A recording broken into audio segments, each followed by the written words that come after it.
Bismillahirrahmanirrahim. Assalamualaikum warahmatullahi wabarakatuh.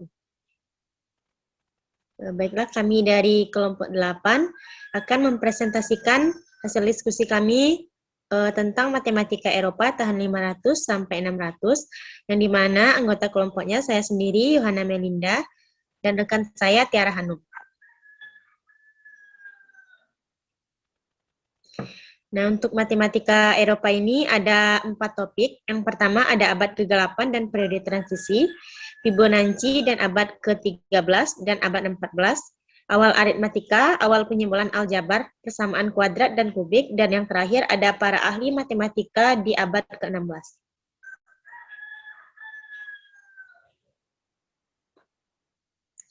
Pertama, kita akan membahas mengenai abad ke-8 dan periode transisi.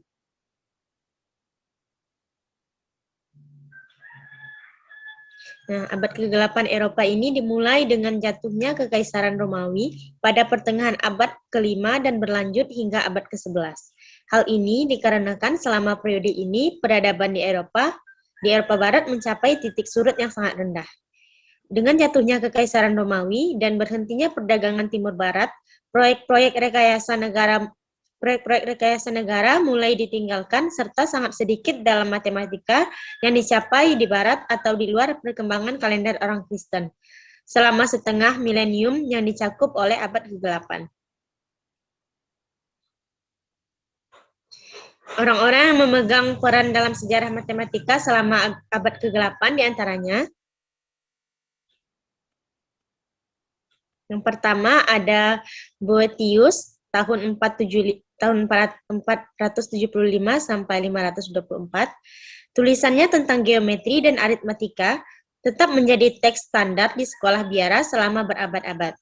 Melalui karya-karya dan tulisannya tentang filsafat, Boethius menjadi pendiri skolastisme pada abad pertengahan.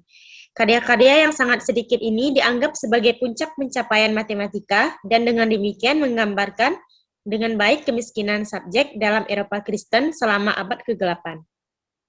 Karena geometri hanya terdiri dari pernyataan proposisi buku 1 dan beberapa proposisi yang dipilih dari buku 3 dan 4 elemen Euclid bersama dengan beberapa aplikasi untuk pengukuran dasar dan aritmatika didirikan pada melelahkan dan setengah mistik.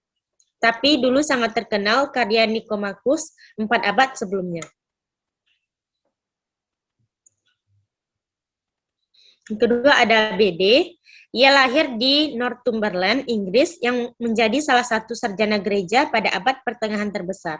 Tulisannya sangat banyak, diantaranya yaitu termasuk beberapa tentang mata pelajaran matematika, terutama risalahnya tentang kalender dan perhitungan jari.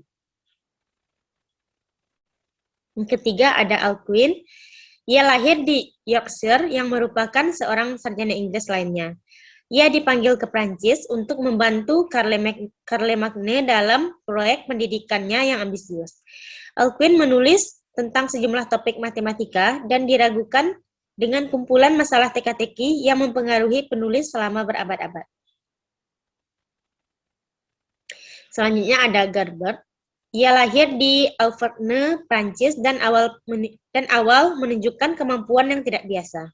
Dia adalah salah satu orang Kristen pertama yang belajar di sekolah Muslim di Spanyol, dan ada bukti yang mengatakan bahwa dia mungkin telah membawa kembali angka Hindu Arab tanpa nol ke Kristen Eropa. Dia dikatakan telah membangun abaci, bola bumi dan langit, jam, dan mungkin organ. Prestasi seperti itu menguatkan kecurigaan beberapa orang sezamannya bahwa dia telah memperdagangkan jiwanya kepada iblis. Namun demikian, ia terus berkembang di gereja dan akhirnya terpilih menjadi kepausan pada tahun 999, yang dianggap sebagai seorang sarjana yang mendalam dan menulis tentang astrologi, aritmatika, dan geometri. Selanjutnya kita akan membahas tentang periode transisi. Sekitar masa Gerbert, ilmu klasik Yunani dalam sains dan matematika mulai menyebar ke Eropa Barat. Ada periode transmisi yang dimana pembelajaran kuno dilestarikan oleh budaya Muslim diteruskan ke Eropa Barat. Hilangnya Toledo oleh orang Moor kepada orang Kristen pada tahun 1085 diikuti dengan masuknya sarjana Kristen ke kota itu untuk memperoleh pembelajaran Islam. Pusat-pusat Moor lainnya di Spanyol disusupi dan abad ke-12 menjadi abad penerjemah dalam sejarah matematika. Nah, lokasi dan sejarah politik Sisilia menjadikan pulau itu sebagai tempat pertemuan alami timur dan barat. Sisilia dimulai sebagai koloni Yunani yang menjadi bagian dari Kekaisaran Romawi yang menghubungkan dirinya dengan Konstantinopel setelah jatuhnya Roma. Dipegang oleh orang Arab sekitar 50 tahun di abad ke-9 dan direbut kembali oleh Yunani dan kemudian diambil alih oleh Normandia.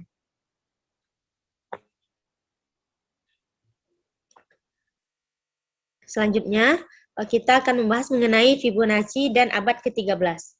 Di ambang abad ke-13, muncul Leonardo Fibonacci, ahli matematika yang paling berbakat di abad pertengahan. Ia juga dikenal sebagai Leonardo of Pisa, yang lahir di pusat komersial Pisa, tempat ayahnya terhubung dengan bisnis perdagangan. Ketika ayahnya menjabat sebagai manajer bea cukai, Leonardo muda dibesarkan di Bougie, di pantai utara Afrika. Pekerjaan ayahnya yang awalnya membangkitkan minat anak laki-laki ini pada aritmatika dan perjalanan panjang berikutnya yaitu ke Mesir, Sisilia, Yunani, dan Suriah yang membawanya berhubungan langsung dengan praktek matematika timur dan Arab. Karya-karya Fibonacci diantaranya yaitu pada tahun 1202 yang dikenal dengan Liber Abaci yang merupakan metode perhitungan Hindu-Arab. Pada tahun 1220 lahir karyanya yang dinamakan Fibonacci Pratika Geometri, yang merupakan koleksi besar tentang materi geometri dan trigonometri. Pada tahun 1225 lahir karyanya yang dinamakan Liber Quadratorum, yang merupakan karya brilian dan orisinil tentang analisis tertentu. Dan pada tahun 1228 lahir karyanya yang dinamakan Liber Abaci edisi kedua, yang merupakan karya yang dikhususkan untuk aritmatika dan aljabar dasar. Nah, yang sezaman dengan Fibonacci adalah Jordanus Nemorarius.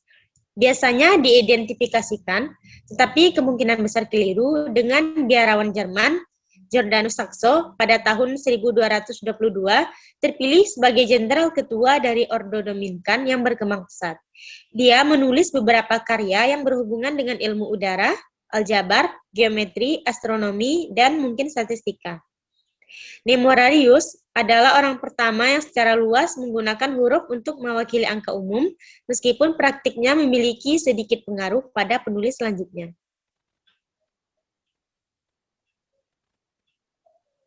Abad ke-14 merupakan abad secara matematis mandul dan disebut abad kematian hitam, yang menyapu lebih dari sepertiga populasi Eropa. Dan di abad ini, perang 100 tahun dengan pergolakan politik dan ekonomi di Eropa Utara berlangsung dengan baik. Meskipun matematika Eropa selama abad pertengahan pada dasarnya praktis, matematika spekulatif tidak sepenuhnya mati. Meditasi filsuf skolastik yang menyebabkan teori halus tentang gerak tak terhingga matrix. Berabad-abad perselisihan dan pertengkaran skolastik mungkin sampai batas tertentu menjelaskan transformasi yang luar biasa dari pemikiran matematika kuno ke modern, dan mungkin seperti yang disarankan oleh et Bell yang merupakan analisis sub-matematikal.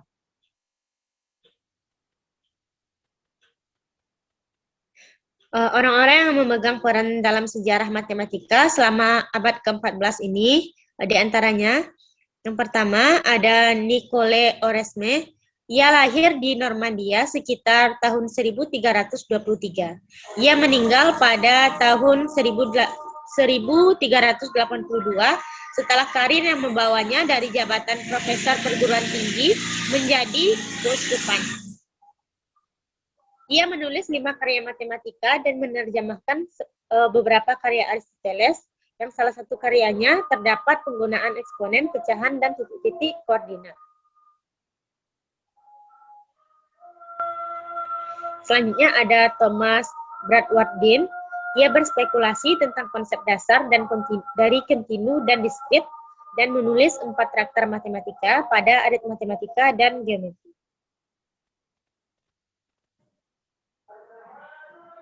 Selanjutnya, mengenai awal aritmatematika akan dibahas oleh rekan saya. Kepada Tiara Hanum, dipersilahkan. Ya, baiklah. Selanjutnya yaitu adalah awal aritmatika. Dengan minat pada pendidikan yang menyertai Renaissance dan dengan peningkatan luar biasa dalam aktivitas komersial pada saat itu, sejumlah buku teks populer dalam aritmatika mulai bermunculan. 300 buku seperti itu dicetak di Eropa sebelum abad ke-17.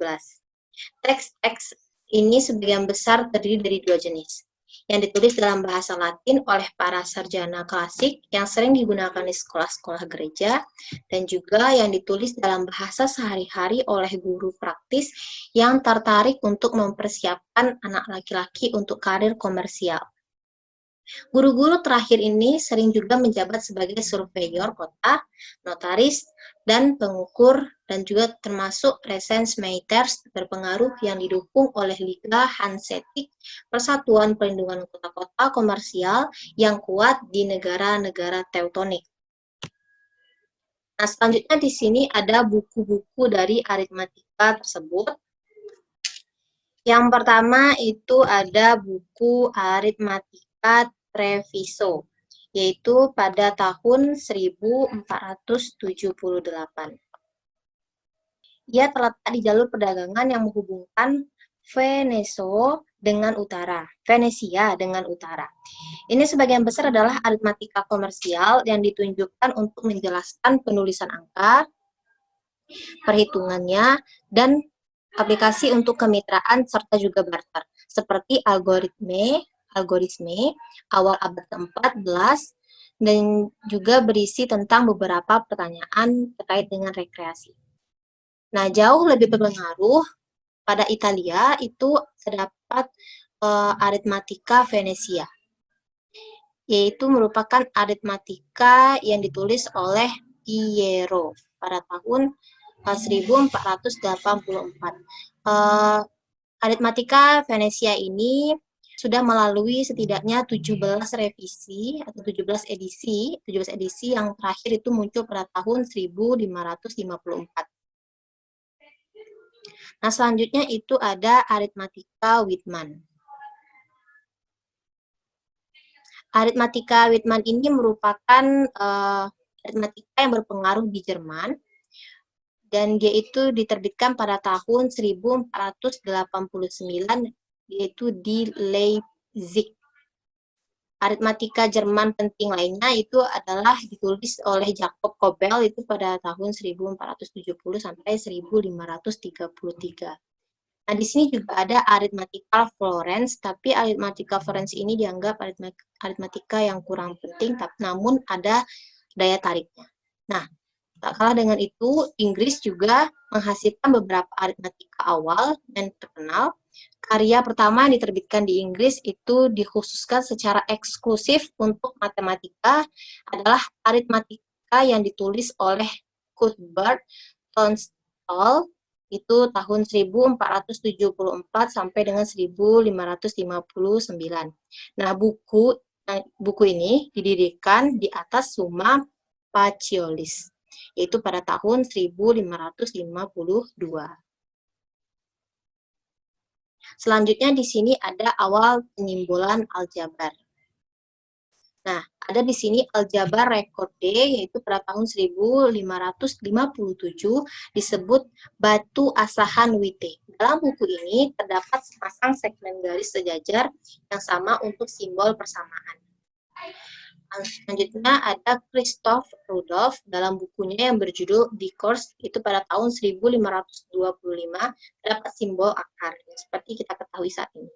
Selanjutnya ada Michel Stifel dalam buku Aritmatika Integra pada tahun 1544 yang menguraikan tentang bilangan rasional, irasional, dan juga aljabar. Selanjutnya yaitu persamaan kubik dan kuartik. Spio 1, Del Ferro tahun 1465 sampai 1526 itu memecahkan secara aljabar persamaan kubik X pangkat 3 ditambah MX sama dengan N. Solusi dari persamaan kubik tersebut dengan mempertimbangkan identitas A dikurang B dipangkatkan dengan 3 ditambah dengan 3AB dikali dengan A kurang B itu sama dengan A pangkat 3 dikurang dengan B pangkat 3. Nah, jika kita memilih A dan B, jadi kita dapatkan 3AB itu sama dengan M, A pangkat 3 dikurang B pangkat 3 sama dengan N, maka seperti yang kita lihat di bawah di depan sini, yaitu A sama dengan akar pangkat 3 dari N per 2, itu ditambahkan dengan akar dari N dibagi 2, dikuadratkan ditambah dengan M dibagi 3, dipangkatkan oleh 3. Nah, itu sama dengan B sama dengan, selanjutnya B itu sama dengan akar pangkat 3 dari negatif N dibagi 2 ditambah dengan akar dari N dibagi 2 atau N per 2 dikuadratkan ditambah dengan M per 3 dipangkatkan dengan 3. Nah, pada tahun 1540, matematikawan Italia Giovanni de Tonini da Choi mengajukan sebuah masalah kepada Cardano yang menghasilkan persamaan kuartik, yaitu X pangkat 4 ditambah dengan PX pangkat 2 ditambah dengan QX ditambah dengan R itu sama dengan 0. Dari sini didapatkan X pangkat 4 ditambah dengan 2PX pangkat 2 ditambah P pangkat 2 itu sama dengan PX pangkat 2 dikurang dengan QX dikurang dengan R ditambah dengan P pangkat 2. Atau X pangkat 2 ditambah P itu kita kuadratkan dengan 2 sama dengan PX pangkat 2 dikurang QX ditambah P kuadrat dikurang dengan R. Dari mana untuk sembarang Y, maka didapatkan X pangkat 2 ditambah P ditambah Y, kita kuadratkan, sama dengan PX kuadrat dikurang PQ ditambah P kuadrat dikurang R ditambah 2Y dikali dengan X pangkat 2 ditambah P ditambah lagi dengan Y pangkat 2. Maka hasilnya itu P ditambah 2Y kita kalikan dengan X kuadrat, lalu dikurang semuanya dengan QX ditambah dengan P kuadrat dikurang R ditambah 2PY sama dengan Y kuadrat. Nah, pada tahun 1572, Rafael Bombelli menerbitkan sebuah aljabar yang memberikan kontribusi penting pada solusi persamaan kubik. Hal ini ditunjukkan dalam buku teks tentang teori persamaan bahwa jika N per 2 dipangkatkan dengan 2 ditambah dengan F per 3 dipangkatkan dengan 3 negatif, maka persamaan kubik X pangkat 3 ditambah MX sama dengan N memiliki 3 akar nyata. Selanjutnya, orang-orang yang memegang peran dalam persamaan kubik dan kuartik. Nah, yang pertama di sini ada Niels Henrik Abel. Ia mendirikan sebuah fakta secara independen pada tahun 1824 bahwa akar dari persamaan derajat kelima atau lebih tinggi tidak dapat diungkapkan dengan cara radikal dalam koefisien persamaan. Selanjutnya di sini ada Girolamo Carnado. Karya terbesar beliau adalah Ars Magna, risalah besar Latin pertama yang dikhususkan hanya untuk aljabar. Di sini pemberitahuan diambil dari akar negatif dari suatu persamaan dan perhatian diberikan pada perhitungan dengan bilangan imajiner. Selanjutnya ada Niccolo Tartaglia. Ia telah melaporkan karyanya pada persamaan kubik. Dia menulis apa yang umumnya dianggap aritmatika Italia terbaik abad ke-16 sebuah risalah 2 jilid yang berisi diskusi lengkap tentang operasi numerik dan kebiasaan komersial pada saat itu. Nah, selanjutnya kita akan membahas mengenai para ahli matematika di abad ke-16. Yang pertama ada Francois Viete. Dia merupakan matematikawan Prancis terbesar abad ke-16. Dia sering dipanggil dengan nama semi Latinnya, yaitu adalah Vieta, seorang pengacara dan anggota parlemen yang mengabdikan sebagian besar waktu luangnya untuk matematika. Ia lahir pada tahun 1540 di Fontenay dan meninggal pada tahun 1603 di Paris. Viete menulis sejumlah karya tentang trigonometri, aljabar, dan juga geometri. Karya Viete yang paling terkenal adalah In Artenia, yang memperkenalkan praktik penggunaan vokal untuk mewakili kuantitas yang tidak diketahui dan konsonan untuk mewakili yang diketahui. Selanjutnya ada Christopher Clavius, kelahiran Jerman pada tahun 1537. Ia merupakan seorang guru berbakat dan menulis buku teks yang sangat dihormati tentang aritmatika, yaitu pada tahun 1583, dan juga buku aljabar pada tahun 1608. Dia juga menulis tentang trigonometri dan juga astronomi. Selanjutnya, yaitu ada Pietro Antonio Cataldi. Dia itu menulis sejumlah karya matematika, diantaranya adalah Aritmatika, yaitu sebuah risalah tentang kesempurnaan nomor, edisi 6 buku pertama elemen, dan risalah singkat tentang aljabar. Selanjutnya ada Simon Stevin. Dalam sejarah matematika, Stevin ini dikenal sebagai salah satu ekspositor paling awal dalam teori pecahan desimal. Lalu ada Nicolaas Copernicus, kelahiran Polandia pada tahun 1473 dan wafat pada tahun 1543. Karya Copernicus mengharuskan perbaikan trigonometri, dan Copernicus sendiri memberikan sebuah risalah tentang subjek tersebut. Selanjutnya ada Georg Joachim Rheticus. Rheticus adalah orang pertama yang mendefinisikan fungsi trigonometri sebagai rasio sisi-sisi segitiga siku-siku. Selanjutnya ada Bartholomeus Pitiscus. Tabel sinus Rheticus diedit dan disempurnakan pada tahun 1593 oleh Bartholomeus Pitiscus. Nah, jadi tokoh yang sebelumnya yaitu Rheticus itu tadi kan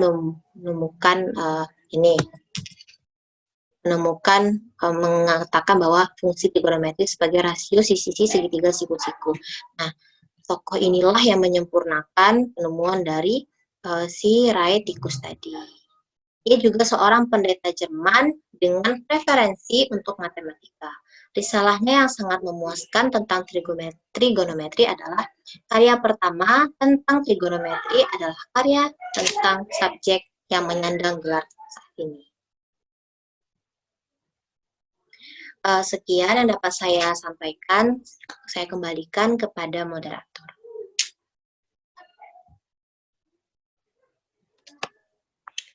Terima kasih kepada Tiara Hanum. Sekian presentasi dari kami. Saya tutup. Wassalamualaikum warahmatullahi wabarakatuh.